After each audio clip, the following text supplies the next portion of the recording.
Hi, everyone. I'm Amy Zellmer from Faces of TBI, and welcome back to the Brain Health Online Summit Training Series. As you probably know by now, I'm a TBI survivor from Fall on the Ice in February of 2014, and I finally found Dr. Jeremy Schmoe in September of 2016. So him and I have been working together now for about 8 months. And as you know, that's sort of how the summit came to be. We saw a need in the brain injury community for more education on methods and modalities of alternative healthcare out there for those who are still suffering from the lingering effects of a brain injury. So today we wanted to bring you this bonus presentation to close out this amazing summit. And he's going to be telling you all about the vestibular system today. So Dr. Jeremy Schmoe is a Minnesota doctor and owner of Minnesota Functional Chiropractic and Neurology. And he works with patients from all over the state, the Midwest, across the US, and also he has international patients that fly in to work with him. He is board certified through the American Chiropractic Neurology Board and has completed a TBI certification program. He is a member of the ACA Sports Council and Minnesota Chiropractic Association. He is a speaker for the Carrick Institute of Graduate Studies, where he shares his expertise and presents advice on managing patients with concussion and brain injury. He has also lectured for the Minnesota Chiropractic Association, Northwestern Health Science University, the University of Minnesota Sports Performance Program, and various patient support groups. He has worked with multiple professional athletes with complex injuries and persistent post-concussive syndromes. He personally has had injuries from whiplash skiing accidents that led to debilitating vertigo and dizziness in 2011 and 2014. He has developed innovative exercises and rehabilitation based on his personal experience with concussion injuries. So welcome, Jeremy. How are you today? I'm good. Excited to be here. Yeah, it's kind of bittersweet to be closing out the summit here. It's been a great week. Amazing feedback, amazing presentations, and I'm just so glad that we were able to do this for everyone.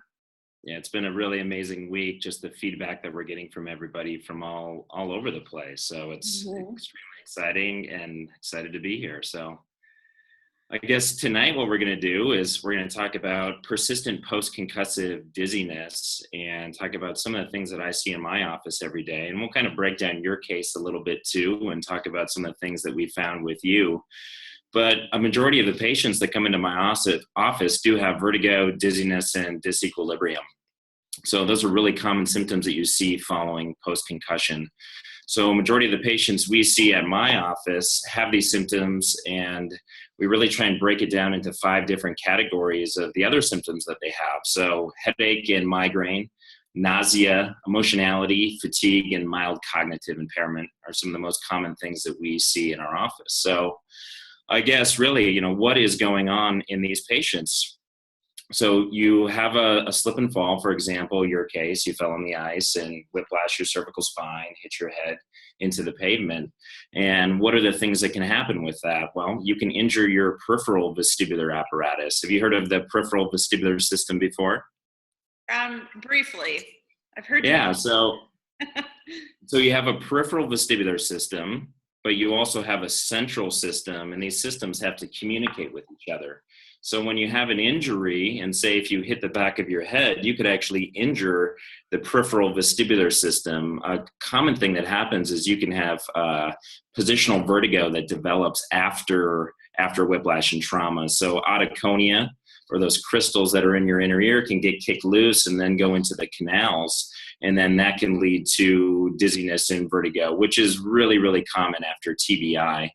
Well, some of the other things that you can happen is you can also have just positional vertigo and injuries that develop from changes in the cerebellum and changes in the vestibular nuclei in the brainstem. So really in my office, what we're trying to do is break it down into, is this more of a peripheral vestibular injury or is it more of a central injury?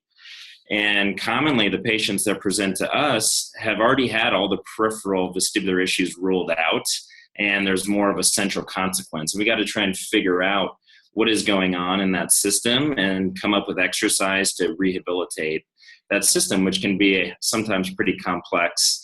But with functional neurology and different techniques that we're using, we're able to localize where we think those injuries are, develop strategies to activate and get the nervous system to reintegrate again. So when you really break it down, the brain just really wants to know where you are in space. And we're always in gravity, and that gravitational load fires our muscles, and that feedback goes into the cerebellum. And you're comparing and contrasting what's going on with your body with what's going on with your visual system, your vestibular and your auditory system, and all those pathways integrate into the brainstem. And then they fire up into the midbrain, the thalamus, and up into the cortex to really let you know about where you are in space. And here's the thing: the system isn't perfect, and it's commonly affected with injury. So that's what we were seeing with you, where we would see changes with how your head would translate to the left and how your eyes would counter roll over to the opposite side. So it really wasn't an issue so much with your visual system, but how the vestibular and the visual were integrating together. Mm-hmm. And that's what we see and hear a lot from patients. And I know, in my personal case, I had been seeing doctors for 2.5 years by the time I found you. And I went to the National Dizzy and Balance Institute, and they just told me it was positional vertigo, and did the head roll thing. And that did nothing for me. I knew it was a positional vertigo because I didn't have like that rapid spinning sensation. Mm-hmm. It's more like I was just kind of constantly floating, for lack of a better word.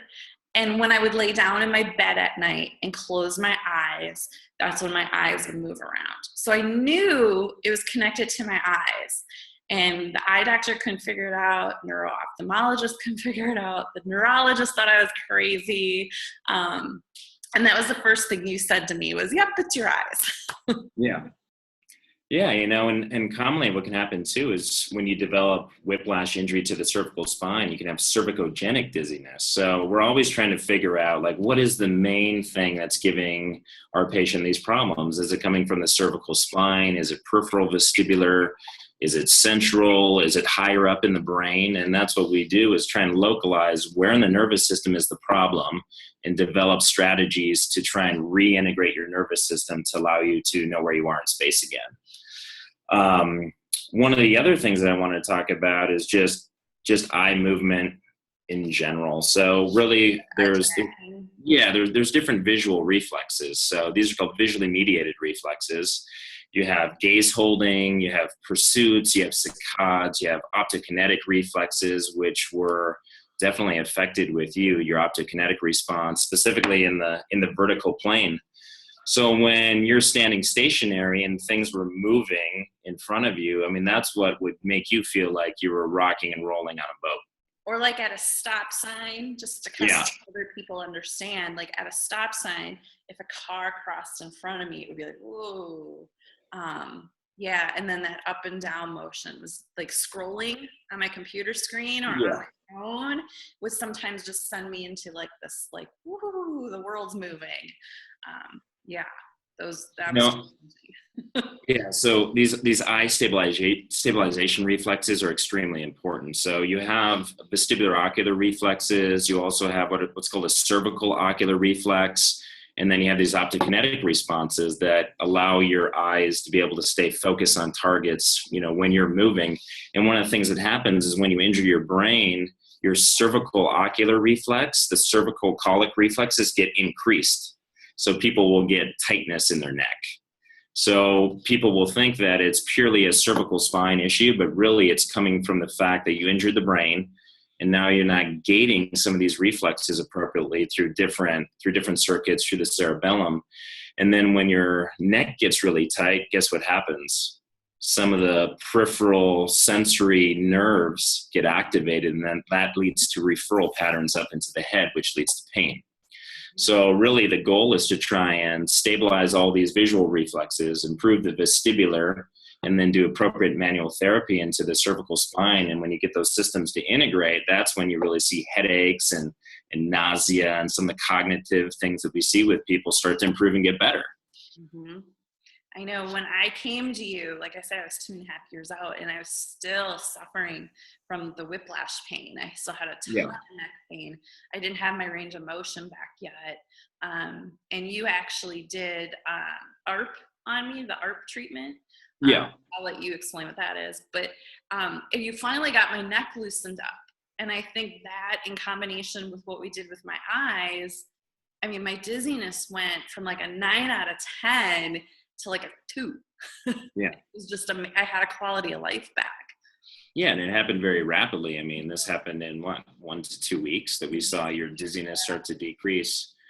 All right, so example for you, your cervical colic, your neck reflexes were heightened, they were increased. So going in there and doing manual therapy to your neck probably wasn't the best idea. You didn't know where your neck was in space. Right. So when we started to get your ocular motor and your vestibular system to reintegrate again, then your neck tone started to go down. And then we just helped it a little bit with doing this ARP wave therapy that we do in our office, which is basically just some very light electric stim into the cervical spine and then adding in motion with it. You know, and another thing that we did was work on some of these sensory cutaneous nerves that are right in through this spot here called Erb's point.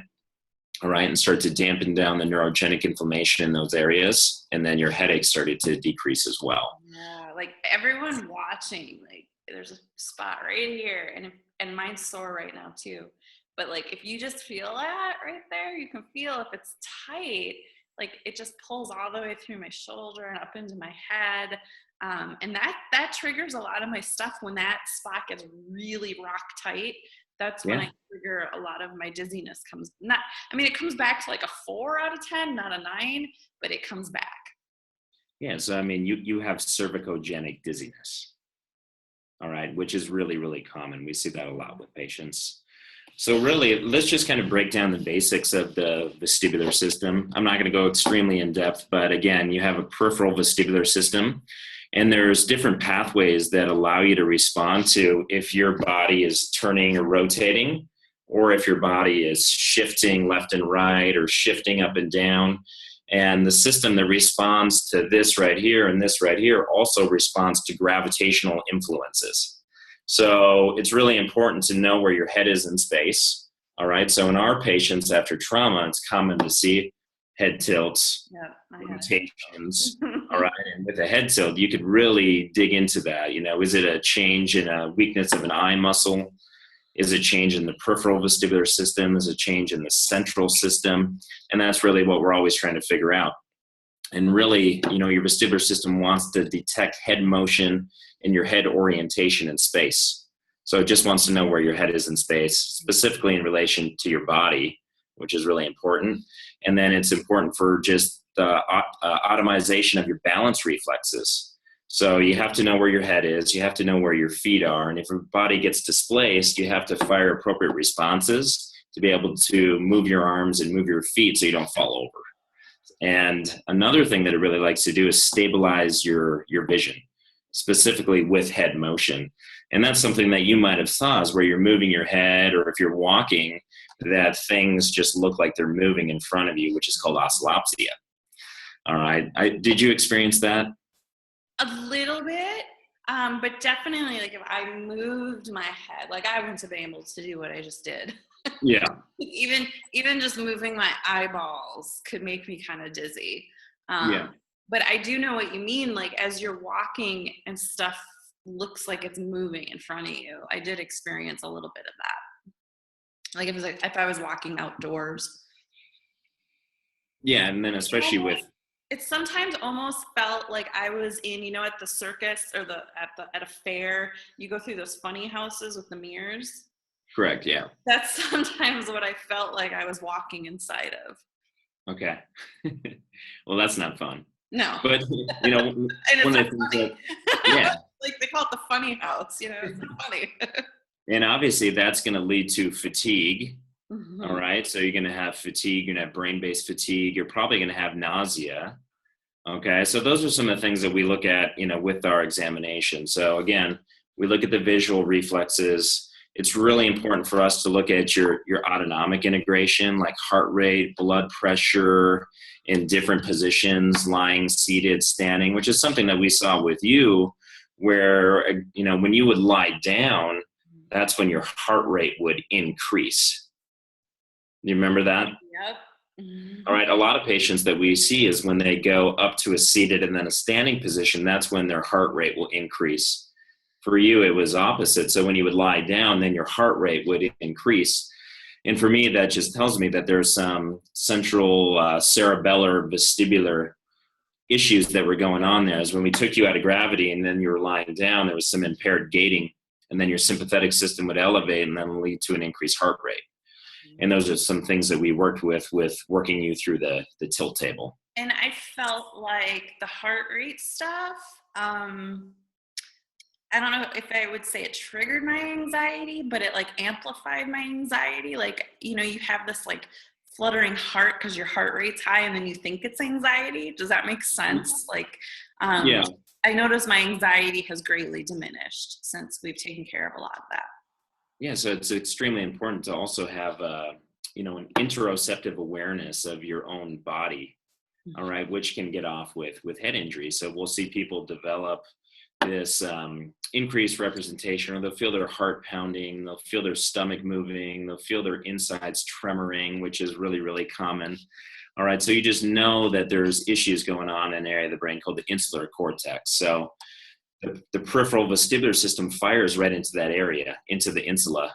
So you'll see these different autonomic and gut complaints after people injure their vestibular system, which is really common. So I guess, when you really break it down to this, kind of go through what do we do with our physical examination? Like, what are the things that we look at in our office?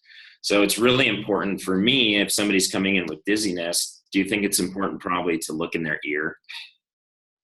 All right, so looking in the ear is good. Looking at dynamic visual acuity. So when people are moving their head, do they start losing lines on a Snellen eye chart? All right, looking at pupil size and pupil reactivity. All right, so it's really common to see changes in pupil size, a large pupil compared to a small pupil, changes in how those pupils react with accommodation or convergence. It's really important to do a fundoscopic examination with people. So look at their retina and just see if the VA ratios, or see if there's changes in how that retina looks like it's moving. So I can actually look at the retina and see if there's any resting nystagmus, see if there's any different square wave movements. And sometimes you can't even pick these things up on a VNG test. So video nystagmography is something that we do commonly to look at graphing your eye movements out. And looking at the big goggles. Yeah. So looking at all the visual reflexes, looking at the optokinetic reflexes, looking at all the bedside vestibular reflexes. So if you move your head one way, do your eyes shift equal and opposite back the other way? So you have your rotational VOR, but you also have what's called a translational VOR. And with you had an impaired translational VOR over to the left, and that's something that we worked on.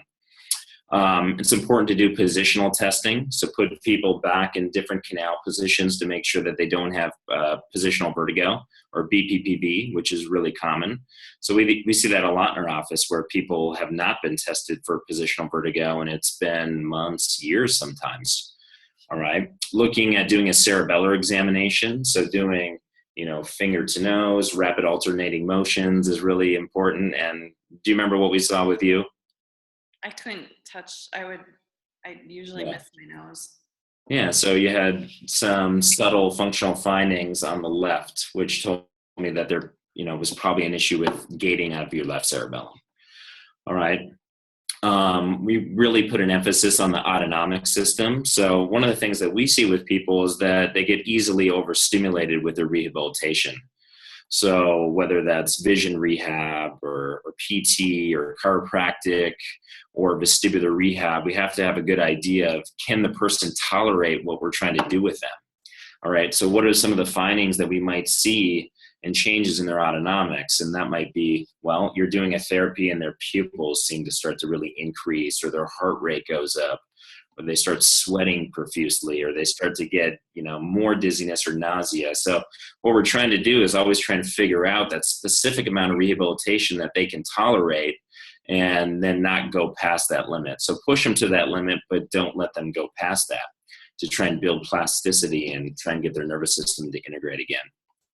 Well, So I remember, like with me, I was there like an hour and a half the first week, each session, and you never made me do any one thing for more than yeah, 2-3 minutes. Like you would have me, touch my nose and then track my eyes, and then you'd have me do something like the art machine on my neck. I mean, like you gave me a lot. You would give the different components lots of breaks, and I think that was a key factor in how I reacted to those things.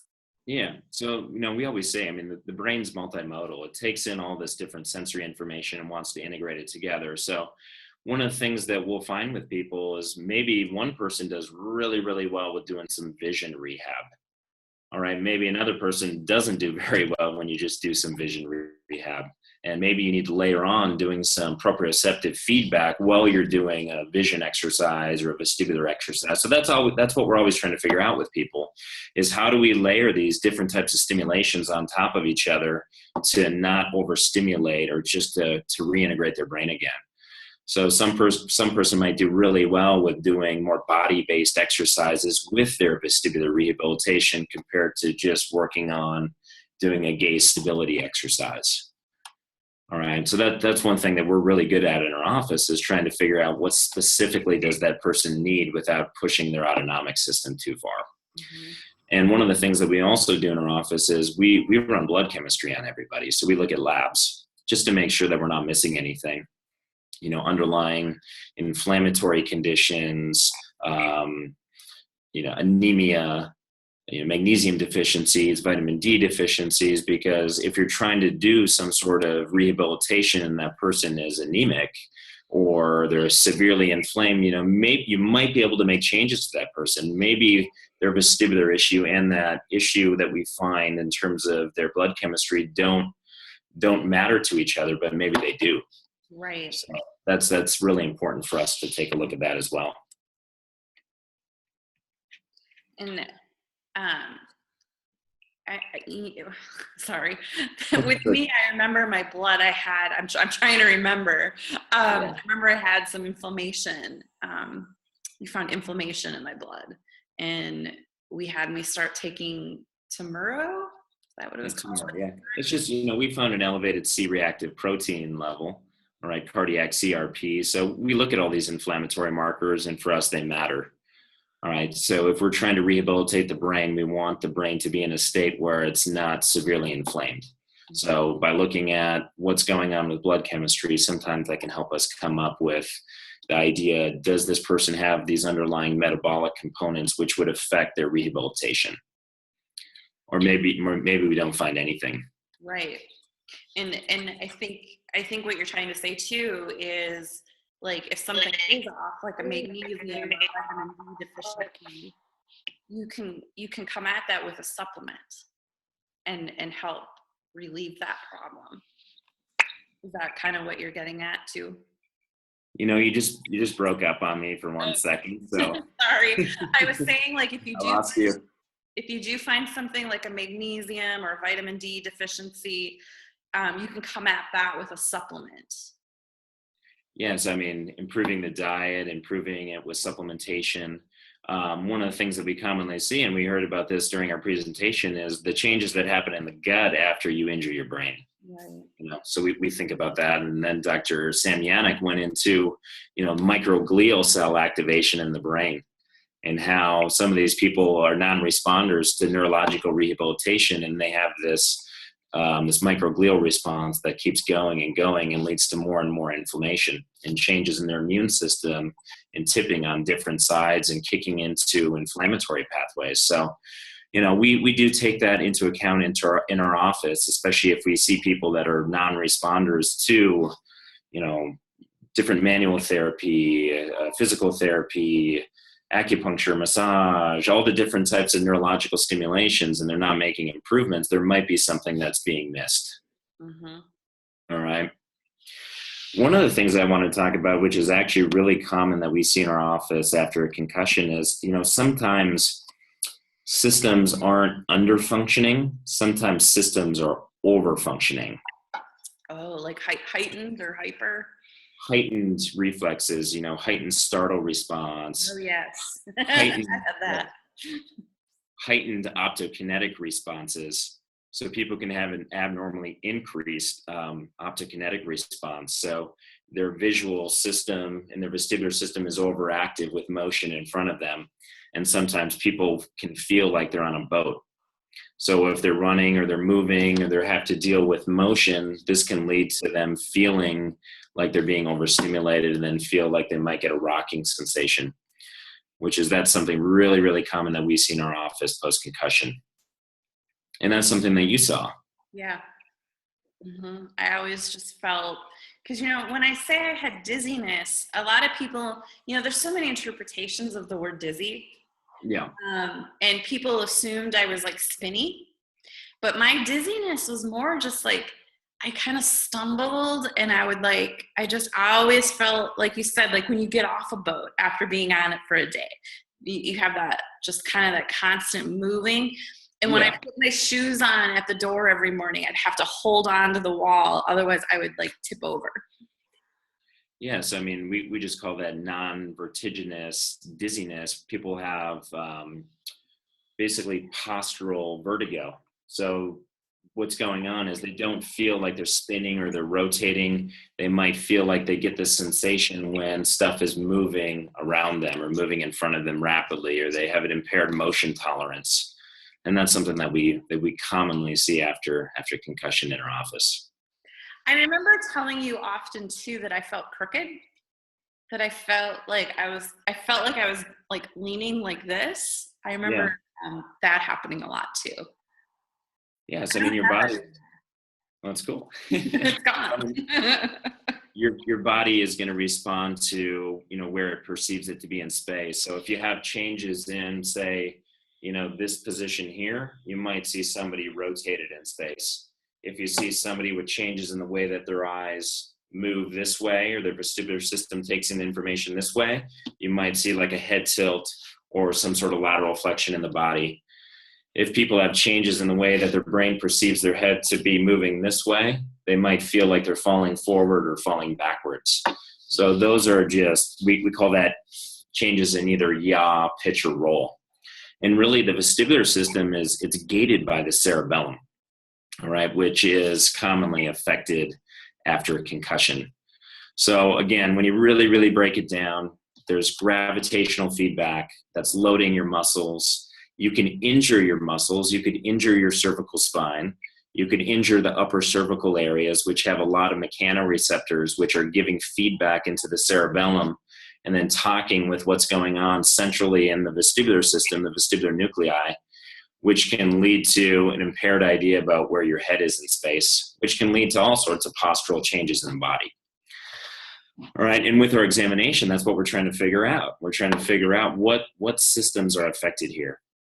All right, so you can see issues with neck pain, with changes in different visual or vestibular information, and you might have saw that with yourself, where you're in a certain situation where something's going on, and then out of nowhere your neck gets tight.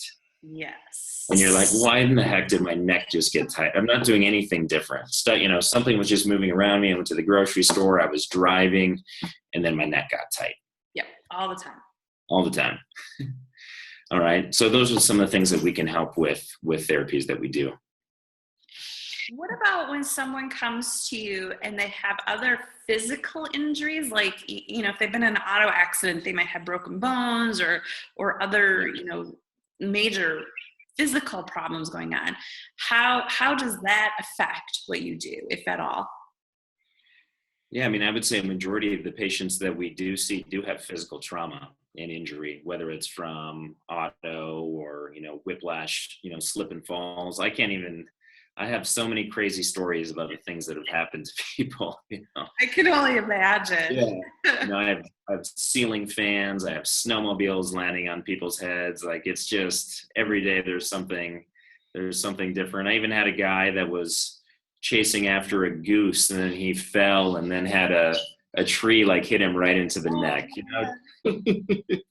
But yeah, so obviously when you have these injuries and people are in pain, pain is going to affect and change your brain. So pain is going to decrease your want to go and move and do activity. And your brain wants that motion. Your brain wants your body to move, and that physical activity drives your brain. And basically it's gonna keep you sane. It's gonna keep you human with motion. So, changes in cervical spine, whiplash, trauma, and injuries. There can be obviously structural damage that can occur to the facet joints. There can be disc issues. There can be radicular symptoms. There can be, peripheral, just sensory neurogenic inflammation that come from nerves that are right underneath the skin that can lead to referral pain up into the head. And all those things matter. So if you're trying to do, different types of rehab exercises and that person is in severe pain, trying to get them out of pain before you do your activity would be a really good idea. And that's something that we do in our office. And we did that with you. So before we could get you back into doing more yoga activity and more physical therapy exercises, we had to decrease your pain. And a part of that was fixing the way that your vestibular system integrated with your eyes, which allowed your neck to loosen. So we could go in there and manually work on your cervical spine and not have it just go right back into being tight and be in pain. Yeah. And, David George talked a lot about the whole chronic pain, the cycle of chronic pain. And, I think there's so much more to chronic pain than people think. They don't realize, I can't tell you how many times you or Cassie would touch me like somewhere in here and I'm like, ow, that really hurts. But I had no idea it hurt until you touched it. So chronic pain, I think, causes more problems than people realize, after a brain injury. Yeah. And then, if you're in chronic pain, that's going to lead to anxiety. That's going to lead to depression. That's going to lead to fear responses. That's going to lead to different areas in the limbic system becoming hyperactive. And then that's going to lead to changes in your autonomic system. So excessive firing of your sympathetic system, your fight or flight responses. And guess what? That loops back around. That leads to more pain and dysfunction. And also with dizziness, anxiety and depression play a huge role. So you can get dizzy just from having anxiety and depression. Yeah. So obviously anxiety and depression are changes in the brain. And I think vice versa. Yeah. Dizziness can trigger anxiety too. All right. So, there's a lot of patients that have anxiety that are coming from central vestibular changes. If you don't know where you are in space, that can lead to anxiety. All right. But you could also have a brain injury that leads to anxiety, and that leads back into more dizziness. All right. So there's all these different, factors, these webs, this neuromatrix that we have to look into that can affect an individual person. And that's why I had Dr. Ali Wagner on the summit to talk about, anxiety and depression. And she's a sports psychologist. So I think, cognitive behavioral therapy, energy work, things that can help you deal with, fear and anxiety and depression are huge for helping people recover from these injuries. Right. So, that, for me, that was really the whole point of the summit, was to try and bring in and integrate all these different therapies together, chiropractic, manual therapies, physical therapy, cognitive behavioral therapy, yoga, meditation, breathing exercises, nutrition. So I just think there's a lot of things out there that people can add into their program to help them get better faster. Absolutely. And I think, so many people don't understand what's out there. We trust our doctors, so to speak. And if you have a neurologist telling you there's nothing more they can do for you, you kind of believe them. I was at that space, and fortunately I found you, or you found me. So that's where my passion comes from, is I want everyone to know this stuff exists and you can get better. I had resolved to the fact that I wasn't getting any better. I'm like, okay, this is the best I'm going to be. Sucks, but it is what it is.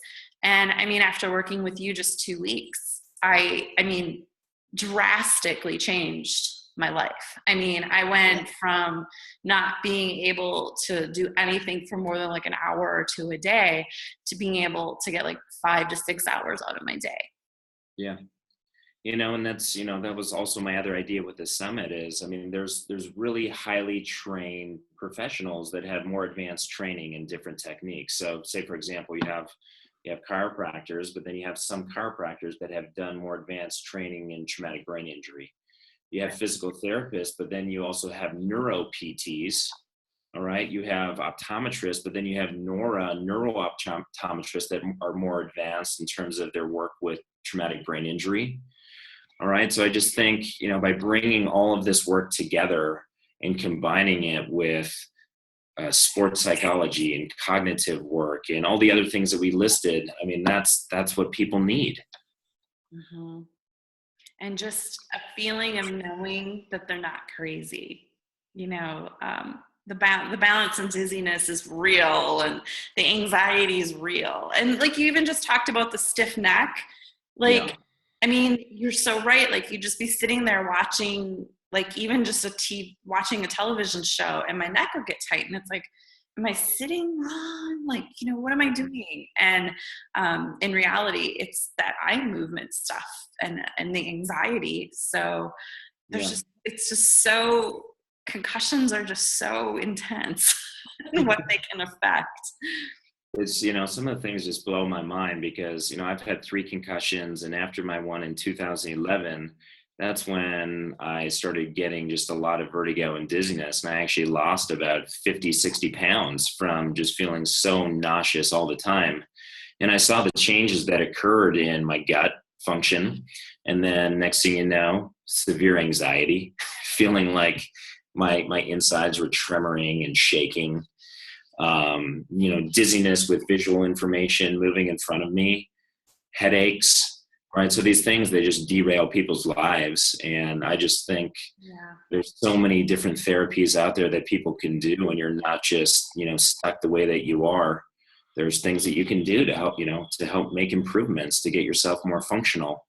And some people think that their system is broken, but guess what? I mean, there's neurologists out there and chiropractic neurologists that they can actually tell you if your system is broken or not. So that's one thing that's good to know is, are you broken or are you not broken? Can your system actually be fixed, or do you have to try and compensate for having a reflex that just doesn't work anymore? So I do see people that have systems that are unfixable. All right. But there's still things that you can do by working with other systems to upregulate them to help the other system that isn't functioning appropriately. Right. And I remember, I think it was the day of my exam even, you told me that this is what's going on and this is what's happening, and nothing's broken.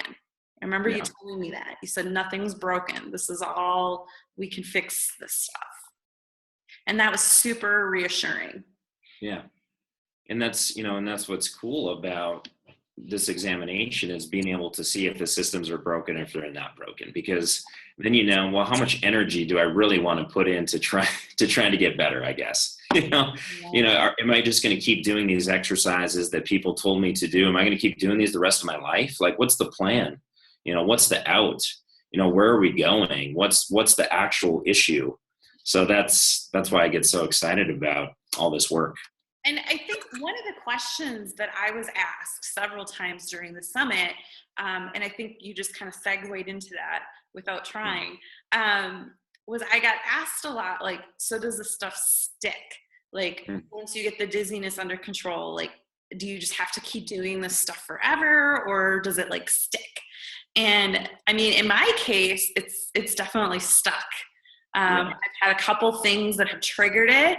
And I knew in that situation that it was triggering me, and then I had to come back and we did more exercises. But for the most part, it's all like stuck. Yeah. So if you want to kind of address that. Yeah, I mean, you can fix these issues if you're very specific with your rehabilitation, and you can stabilize them. So they're totally going to be different for each individual person.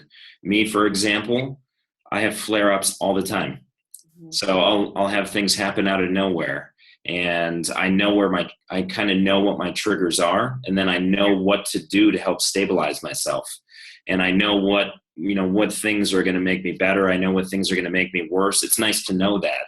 And Dan Sexton really touched on that in his talk, where he's talking about he knows his body so well that he can go in, and even in the middle of a game where he's playing in the KHL, he'll do some of his eye exercises if he feels a little bit off, and then his game is right back on. So I'm kind of the same way. So, you can't say, because it's so specific for each individual person, but a lot of times you can really get people a lot more functional, where they know what's going to basically throw them off, and they'll know the exercises that they need to put themselves back in order again. Yeah. And I think that's where I am. There's times when I feel just a little bit off, and then I can do my own exercises. And then like that incident I had where I was driving, and those reflectors, those vertical, what are those called again? The up and down. The optokinetic response. Yeah. So they were coming at me for an hour and a half driving on the freeway. And I mean, it's just, I was done when I got to the hotel. And the rest of my trip, I was like falling over and running into things. So as soon as I came back to town, I went, and you did some more intense stuff with me, and it calmed it right back down. So I know there's that reassurance that I know that we can calm it back down. Which is a good feeling to have. Yes. It's not like permanent. Yeah. So you don't just, completely go off the edge and go into these fear anxiety responses and things like keep going and going and going and going. So. Yeah. Well, Jeremy, was there anything we didn't touch on that you wanted to talk about with the vestibular? I think we got everything. I didn't want to go into all the nitty gritty. I kind of wanted to be more of a conversation between me and you about some of the symptoms that you had, some of the things that I had, but I think we hit on a lot of the major points. And I guess the main idea is that there's things that can be done. All right. And, this summit isn't about just promoting, functional neurology or promoting chiropractic. It's about promoting everything that you can do to help improve brain health, whether that's, manual therapy or acupuncture or, massage, whatever. Just you have to know what's going on individually with that person. Then you can plug in different types of therapies that could help integrate their nervous system and make them function better.